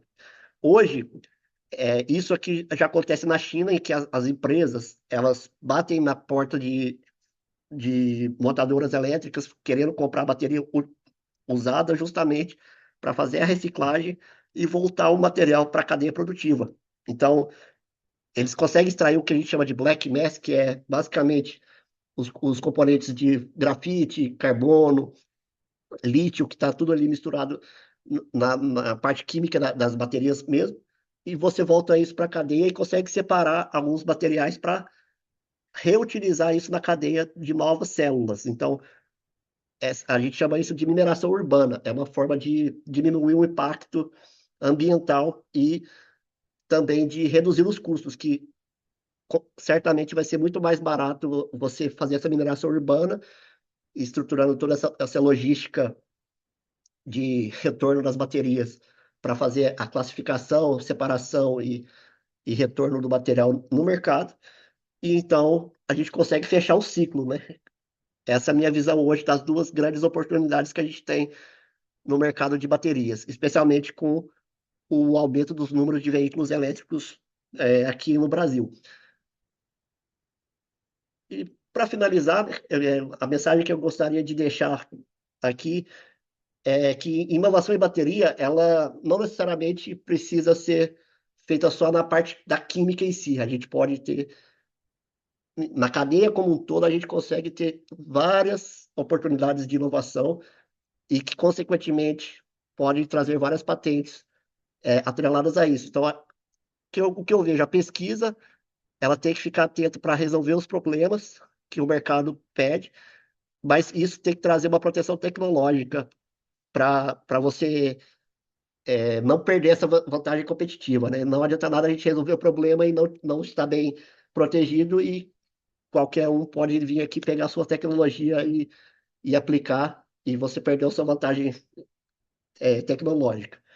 Então, os três pilares que eu vejo da inovação em baterias é entregar confiabilidade, o valor, enxergar o que o, o mercado está pedindo, né? O que os consumidores estão com ansiedade em resolver o problema e, consequentemente, se não tiver uma escala, a gente não consegue sair dos protótipos, né? Então, eu vejo que temos muita oportunidade em dar esse passo, muitas dificuldades aqui no Brasil, de fato, mas o Gustavo apresentou aí um projeto bem interessante que eles conseguiram fazer esse protótipo e agora precisa encontrar viabilidade para colocar isso em larga escala.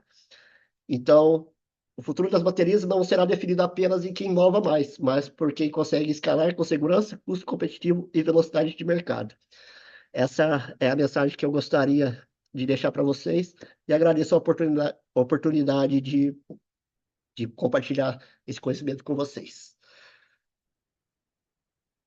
Obrigada, Gustavo. Acho que a sua mensagem é muito importante, não só na área de baterias, né? Mas em muitas outras, né? Acho que pensar além da inovação, mas como aquilo vai ser utilizado e se aquilo é realmente útil, vai ser aplicado, é o segredo, né? Obrigada.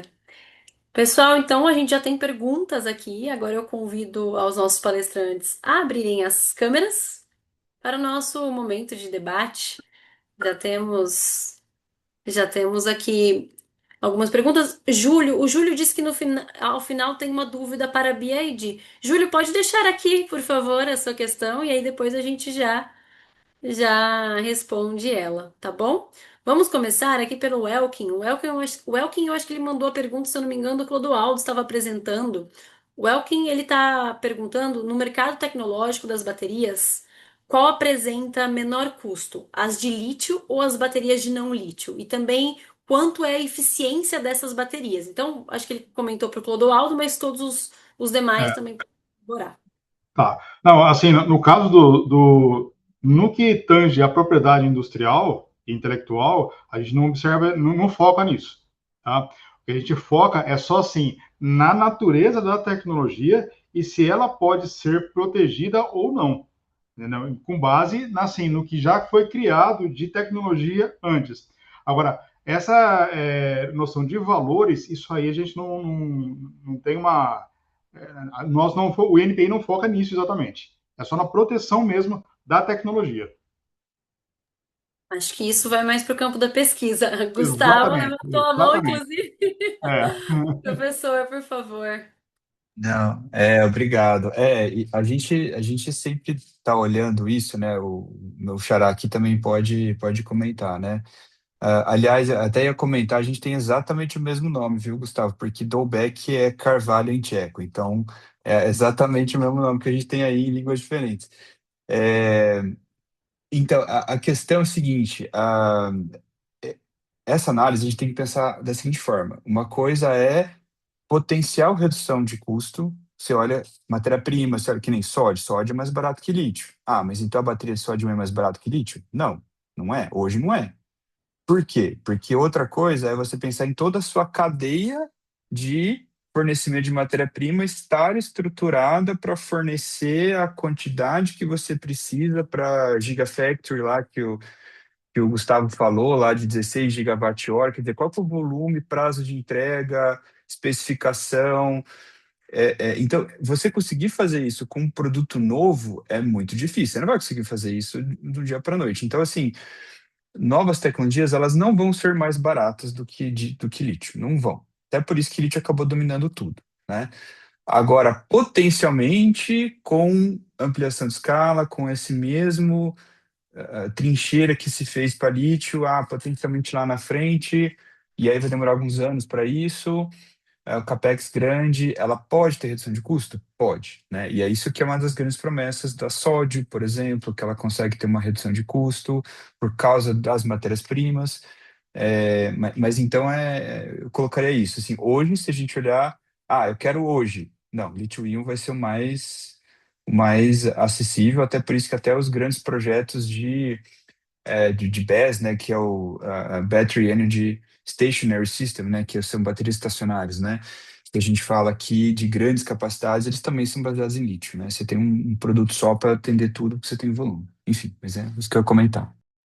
Complementando o que o meu xará duplo disse, de fato, hoje a cadeia está toda montada para as baterias de lítio. Mas, como eu mostrei no meu primeiro slide, sobre a BYD, existem muitas pesquisas envolvendo outras químicas. Mas isso não é do dia para a noite. Você precisa amadurecer a tecnologia, ganhar escala e para depois você sentir o impacto no bolso, né?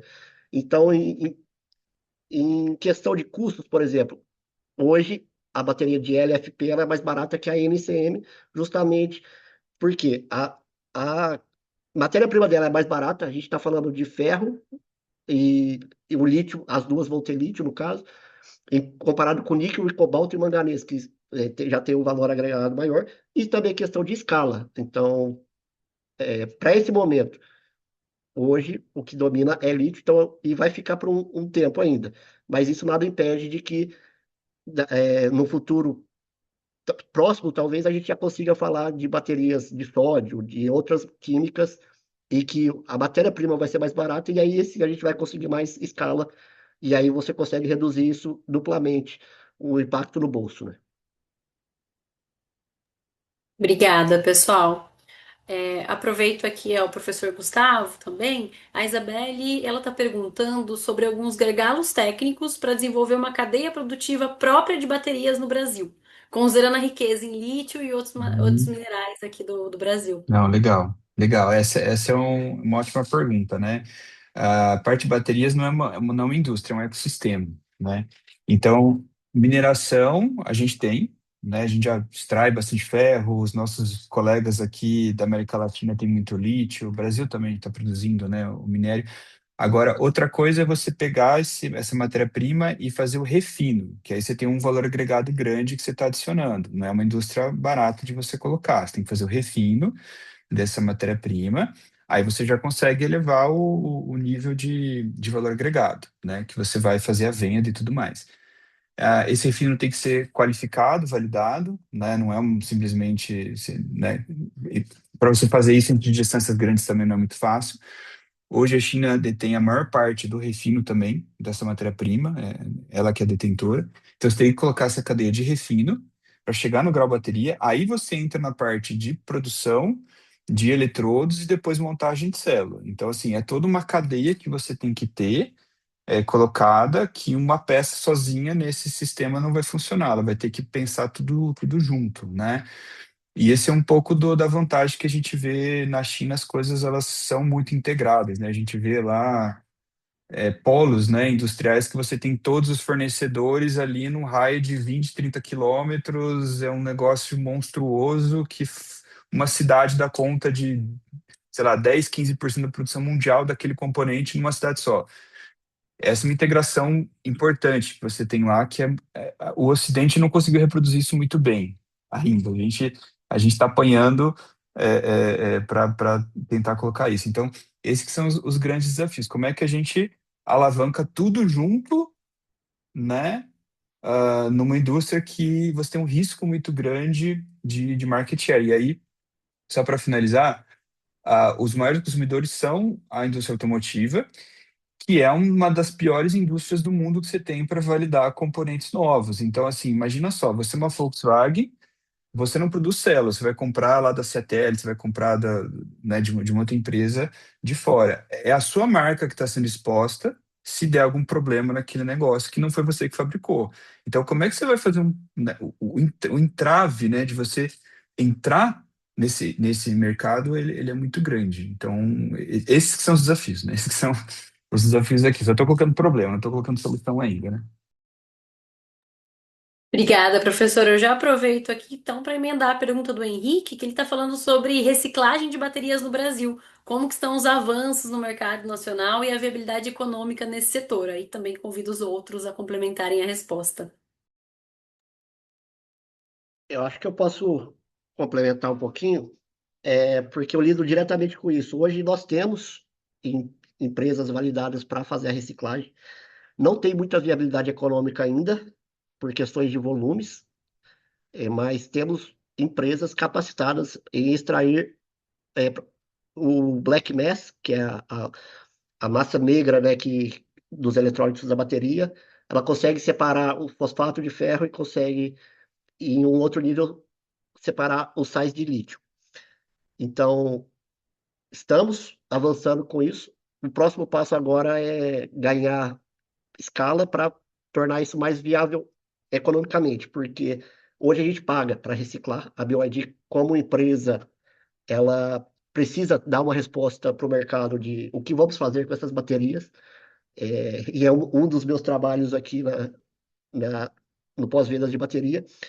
E precisamos chegar no nível em que, como já é feito com as baterias de chumbo ácido, por exemplo, que as recicladoras pagam pelo volume porque elas conseguem negociar o chumbo que extrai da bateria.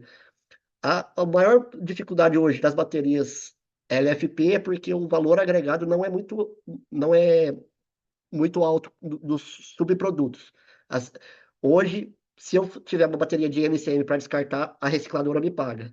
Se eu tiver bateria de LFP, eu tenho que pagar. Esse é o principal problema hoje, mas temos empresas no Brasil tecnicamente capazes de fazer isso, e agora a gente está na fase de tornar isso economicamente viável para que todo mundo saia ganhando nessa história, né? Justamente, só complementando aqui, né, esse que é o desafio, né, quando você deixa o produto mais acessível, né, que ele tem um custo menor, se dificulta justamente você manter, né, porque o valor vai se perdendo ao longo da cadeia, então se ele já começou mais baixo, ele vai terminar mais baixo. Aí se dificulta justamente a economicidade da reciclagem, né, realmente é um desafio bem interessante. Mas você vê como uma coisa puxa a outra, né, porque se você consegue ter uma implementação de manufatura e refino, você facilita a reciclagem porque você tem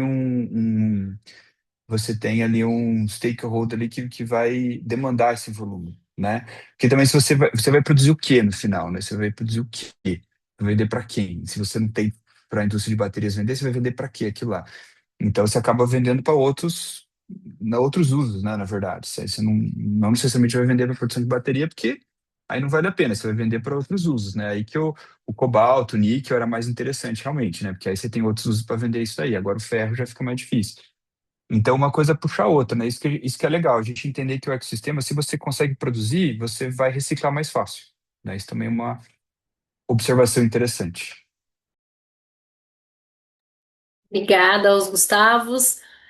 Antes de eu continuar aqui as perguntas, eu peço ao Eli. Eli, por favor, deixe no chat o nosso formulário de avaliação do evento, que eles também consigam solicitar o certificado, porque já tivemos perguntas sobre o certificado. Então, coloca no chat, que daí quem quiser já deixa aberto aí, para quando finalizar o evento já preencher. Mas vocês recebem um e-mail, tá bom? Todo mundo que participou já recebe um e-mail para solicitar o certificado. Bom, então vamos agora a uma pergunta sobre patentes, né? Então, Clodoaldo, a Isabelle perguntou quais são os erros mais comuns na redação de patentes de bateria, que podem até comprometer a proteção daquela tecnologia. Olha, erro comum em patente de bateria, eu não consigo identificar nenhum exatamente na patente de bateria. Normalmente, os pedidos que não chegam na minha mão já estão bem sanados já. Tá? Um erro que eu percebo comum, mas não é da área de bateria, mas é da universidade. Muitas vezes se escreve a patente como se fosse um projeto de pesquisa, o que ela não é. A patente ela tem que descrever a tecnologia e não falar assim o que se espera que se venha a conseguir. Isso aí é o que quem faz é um projeto de pesquisa. Então, normalmente, as patentes que vêm da universidade, elas vêm assim, parecendo um projeto de pesquisa, e não pode ser. Tá? Mas aí não é da, da área de baterias. É comum das universidades. E isso é com todas, com todas. Tá? É uma coisa assim que a gente tem que procurar sanar isso daí. Agora, das baterias, não tem não. Normalmente vem exatamente descrito a tecnologia mesmo, o produto químico vem e não é a redação que compromete. É que, eventualmente, aquela tecnologia ou parte dela já tem, vamos falar assim, já tem um dono já, né? Aí a gente identifica aquilo e fala, olha, não pode porque alguém já chegou na frente e já fez isso. Mas isso aí não tem a ver com a redação, e sim com a maturidade da tecnologia. Obrigada, Clodoaldo. E aí eu vou. Professor, quiser Ah, complementar, fique à desculpa, vontade. professor é um problema que a gente gosta de falar. Só complementando ali o Clodoaldo, Sim. até para os colegas que estão escutando, principalmente se tem o pessoal aqui da academia, né? Isso é uma coisa que a gente vê bastante. Eu gostei da fala do Clodoaldo, e eu sempre falo para todo mundo, gente, patente não é um documento científico, é um documento jurídico. Exatamente, É exatamente. esse que tem que ser a filosofia do negócio.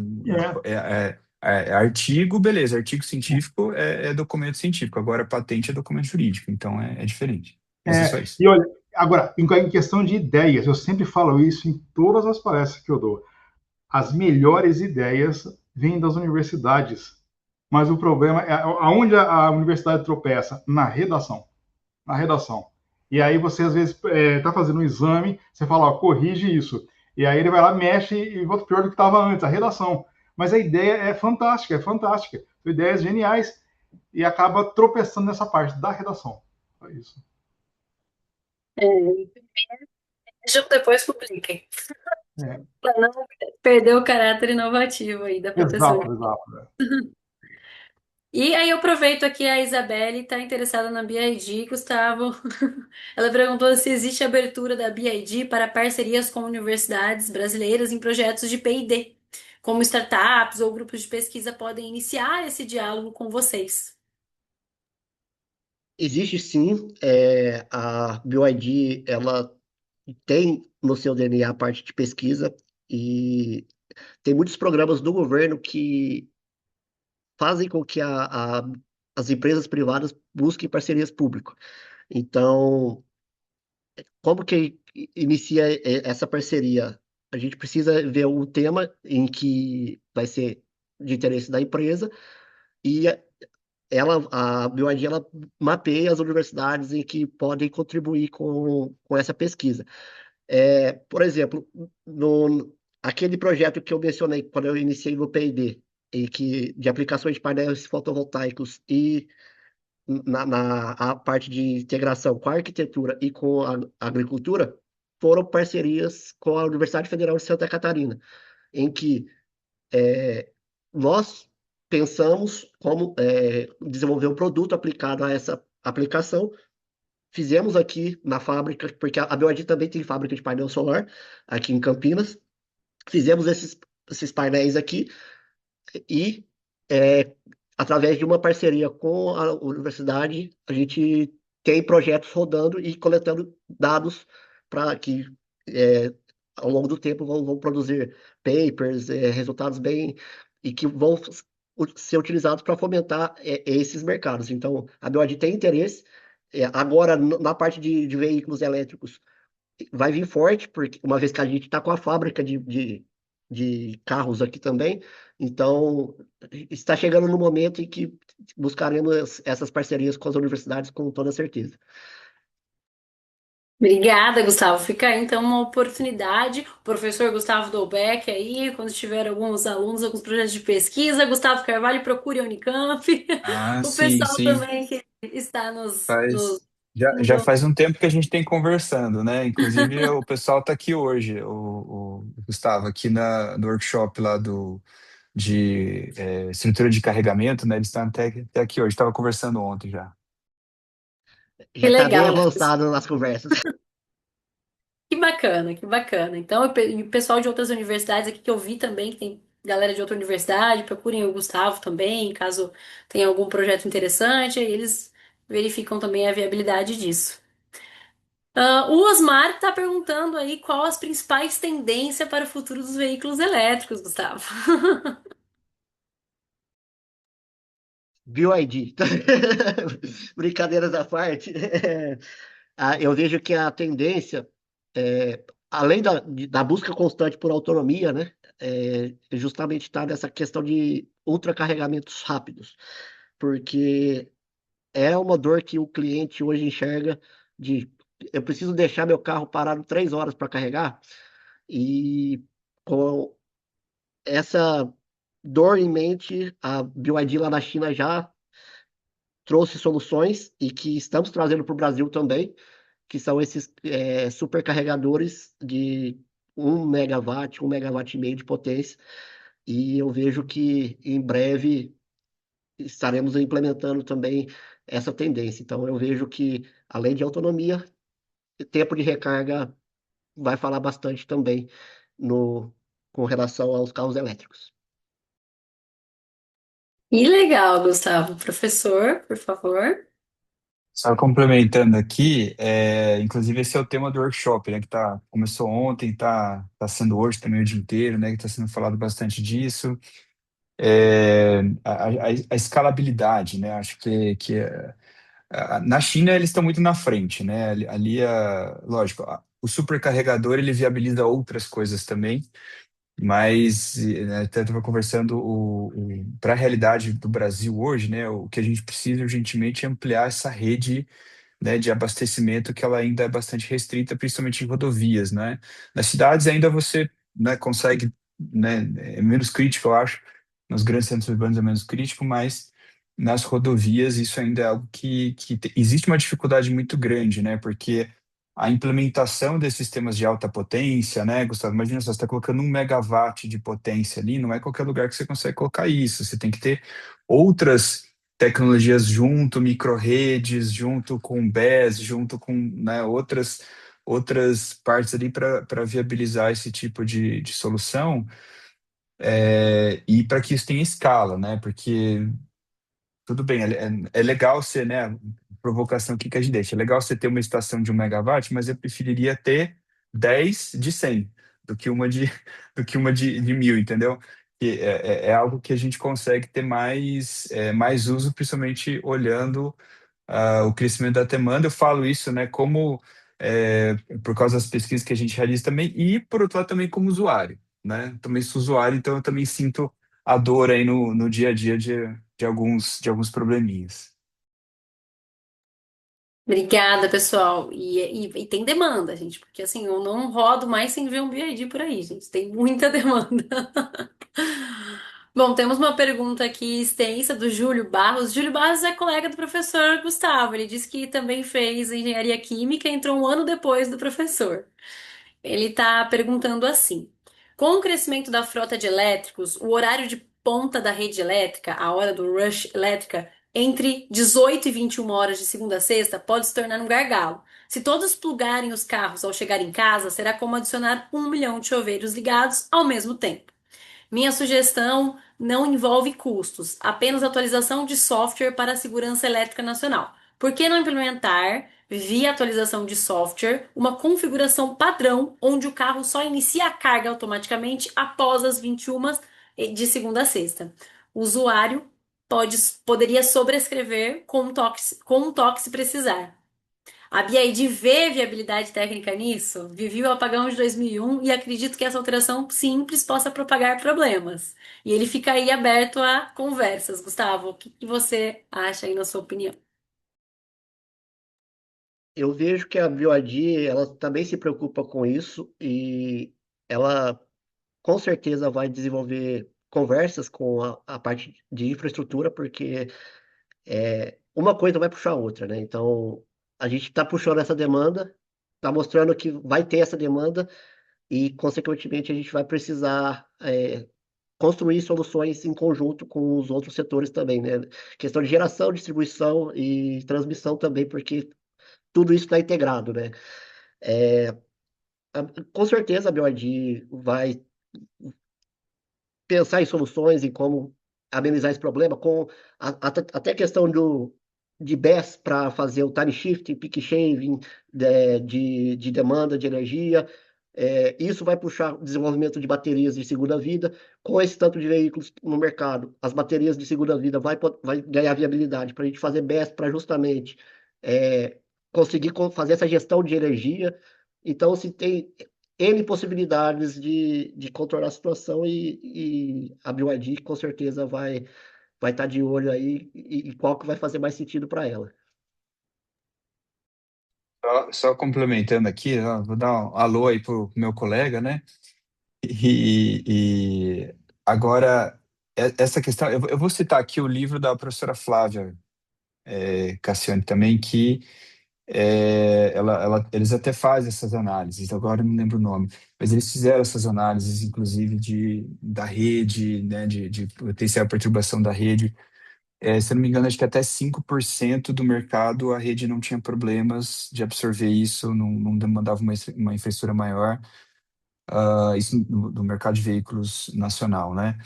Agora, de fato, esse é um problema, e era um problema um pouquinho mais complicado, não no sentido ruim, mas talvez no sentido bom, que a gente também teve uma explosão de aumento de geração distribuída no Brasil nos últimos anos, né? A gente vê um aumento muito grande de fotovoltaico, né? E a GD, né, geração distribuída que a gente chama, é que está no telhado de várias casas. Isso aumenta a carga da disponibilidade de carga da rede, e acaba blindando alguns desses efeitos, né? Logicamente, nesse horário ali no final do dia, né, não vai entrar tanto. É, Agora, o perfil, né? A gente também não pode imaginar que o perfil de uso você vai carregar todo dia à noite, tá? Acho que principalmente nos centros urbanos, né? Porque a gente, 5% do mercado, 5% do mercado está todo dia carregando. Não. Ele vai carregar uma vez por semana, ele vai carregar a cada 3 dias, né? Eventualmente um Uber, né? Aí sim ele vai estar rodando mais. Né? Eu mesmo carrego uma vez por semana, né? E eu moro a 25 quilômetros daqui, eu vou e volto todo dia. Então, né, é um pouco mais distribuído, né, do que a gente imagina, e não se tem ainda muito detalhado como que o impacto da geração distribuída talvez deixe esse problema menos pior ao longo do tempo. Então, essa é outra coisa. Agora, esse tipo de solução, aí talvez a gente tenha que pensar um pouquinho diferente, porque eu acho complicado no Ocidente a gente colocar o negócio de cima para baixo. Eu acho que a outra ferramenta que a gente tem para colocar é tarifa variável, como é em alguns países da Europa. Então, o seu quilowatt-hora, nesse horário de pico, ele é mais caro do que depois. Então, sabendo disso, a pessoa automaticamente, por livre e espontânea vontade, ela se programa para carregar, né? E dá para fazer isso nos veículos hoje, né? Você coloca lá, eu quero que comece, eu já fiz isso algumas vezes, eu quero que comece a carregar 2 da manhã até, sei lá, 5 horas da manhã, e aí ele para. Então, com essa tarifa variável, pode ser um estímulo que seja até mais fácil, né, de colocar, né? Enfim, só esse comentário aqui. Muito, muito bacana mesmo. Gustavo Carvalho, eu peço, se possível, deixar um contato seu aqui no chat, porque já tem um pessoal pedindo aqui, um pessoal do Instituto de Pesquisa Cearense, já está com Opa, algumas possibilidades aí de pesquisa, então eu peço que deixe o seu contato para o pessoal, por favor. vou deixar o LinkedIn aqui. Isso, por gentileza. Bastante gente mandou o LinkedIn, então essa é a hora de vocês conectarem, porque, Ah, né, sim. todo mundo aqui tem um interesse em comum que chama baterias. O Caroline, eu deixei aqui também, eu deixei o LinkedIn aqui no chat, eu também coloquei o links lá do YouTube, lá, se o pessoal quiser ver o vídeo que eu comentei lá, do Ah, cortando a bateria no meio e não pegando fogo e tal, deixei lá também para. ai, perfeito, pessoal. Vamos ver aqui o link. Tá aqui. Achei aqui. Vou mandar de novo. Vou copiar aqui, professor, só para o pessoal. Ó, mandei aqui de novo, pessoal. O LinkedIn do Gustavo também tá aqui. Então, excelente. Temos uma última pergunta, respondemos essa pergunta e depois vamos caminhar para a finalização do evento, tá bom, pessoal? O Osmar, ele está perguntando novamente aí sobre tendência, Gustavo. Ele está perguntando sobre a tendência BEV. Você vê que é mais o rumo da BEV ou da MEV?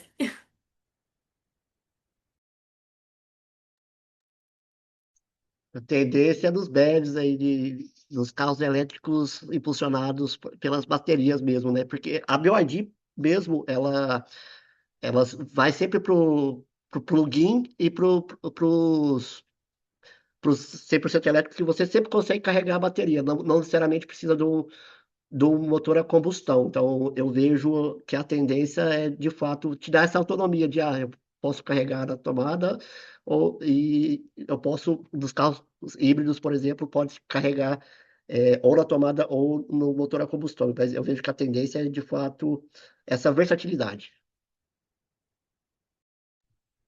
Se eu puder complementar aqui um pouquinho também, de fato são produtos mais interessantes, né? Que nem o Gustavo colocou ali. Só que também são produtos que ainda têm um valor agregado maior, né? Então, não é os híbridos também, eles têm uma complexidade maior de construção, então é mais difícil você conseguir fazer ele mais acessível, né? Agora, a gente também tem que sobrepor isso com questões de políticas públicas, né? Por exemplo, aqui no estado de São Paulo, né?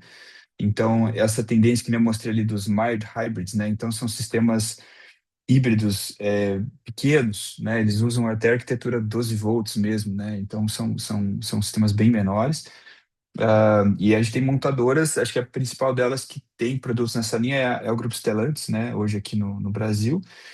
E aí quando você tem essa combinação de flex com híbrido, né? Aqui no estado de São Paulo a gente tem desde o ano passado isenção de IPVA. Então é um incentivo importante, né? Se você fala que você vai deixar de pagar IPVA, é uma conta que todo mundo faz e, puxa, isso faz uma grande diferença na acessibilidade de alguns produtos para uma faixa grande da população, né? Então, foi inclusive uma escolha, né, aqui do governo do estado de São Paulo. Muitos criticaram, né, você não ter isenção para veículo elétrico. Eu ficaria feliz se eu tivesse isenção para veículo elétrico e eu deixar de pagar IPVA. Mas eu vou falar que, assim, pensando em toda a cadeia, eu não sou contra totalmente, pelo seguinte sentido: a gente também tem que pensar em fomentar indústrias que gerem um número de empregos maior para o país e para o estado, né? Então, a cadeia do biocombustível, né? Essa cadeia da eletrificação ainda é algo para o Brasil mais novo, então a gente, né? Claro, a BioID está aqui, ela já está há bastante tempo, né? Agora que ela começou a estar mais conhecida pela população, mas ela já está aqui faz tempo. Então, mas assim, você fomentar cadeias que gerem mais empregos dentro do estado e dentro do país. Então, até que não, eu fiquei um pouco chateado, mas eu entendo, fez sentido. Pessoal, então agora nosso webinar está chegando ao fim. Eu peço que se vocês tiverem mais perguntas, coisas mais específicas, conectem com os nossos palestrantes no LinkedIn e aí vocês podem mandar uma mensagem aí para eles. Quero agradecer a todos os nossos palestrantes. Esse webinar foi muito bacana, muito rico de conteúdo. A Inova Unicamp aí está de portas abertas para outros futuros webinars com o INPI, como nós já vemos fazendo. Também sempre atendendo aos nossos docentes e pesquisadores, como o professor Gustavo. E Gustavo Carvalho com a BID também agora estamos aí com um canal abertíssimo, sempre que possível, para fazermos esse tipo de conexão. Foi muito interessante mesmo. Agradeço imensamente a todos, desejo um restinho de quinta-feira, uma excelente quinta-feira para vocês. Final de semana também está se aproximando. Muito obrigada pela presença de todos. Tivemos mais de 70 pessoas online aqui no evento de hoje. Então, muito obrigada e até a próxima. Muito Obrigado e obrigado até a pelo próxima. convite. Obrigado, pessoal, muito obrigado, boa tarde a todos, até a próxima.